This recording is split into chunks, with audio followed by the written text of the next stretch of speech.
खोपोली येथील पेप्को कंपनीच्या आवारात वसवलेले सुमारे 100 वर्ष जुने ऐतिहासिक आणि पुरातन परशुराम महाराजांचे मंदिर आजही आपल्या अस्तित्वासाठी झगडत आहे। कंपनी कार्यरत असताना मंदिराची योग्य जोपासना होत होती, मात्र कंपनी बंद पडल्यानंतर या मंदिराकडे पूर्णतः दुर्लक्ष झाले होते।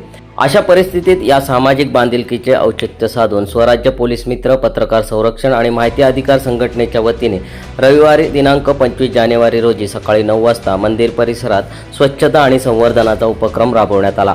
हा उपक्रम संस्थापक अध्यक्ष दीपक कांबळे, मुख्य महासचिव कमलेश शेवाळे, महाराष्ट्र प्रदेशाध्यक्ष धनश्रीताई उत्पात तसेच रायगड जिल्हाध्यक्ष दमयंती कोळी यांच्या मार्गदर्शनाखाली यशस्वीरित्या पार पडला।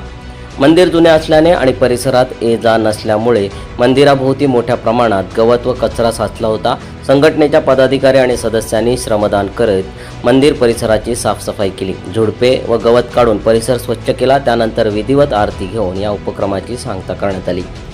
यावेळी या उपक्रमास आकाश दिलीप सोनावणे, मलकित सिंग, लक्ष्मण होळकर, ललित म्हात्रे, अमोल जाधव, सतीश राणीम, प्रतिकेश देशमुख, वर्षा हेमंत कदम, करुणा शिंदे, साहेबराव काकळीज, हरजिंदर कौर धंजल, प्रल्हाद बट्टेवार, कैलास मोरे, विजय लक्ष्मण परदेशी, मीना फिरके, मयुरी बांद्रे, गुरप्रीत कौर, गीता गौतम, रितेश मोरे तसेच विशाल वाघमारे हे उपस्थित होते। तसेच यावेळी खोपोली पोलीस ठाण्याचे वरिष्ठ पोलीस निरीक्षक सचिन हिरे हे देखील उपस्थित होते।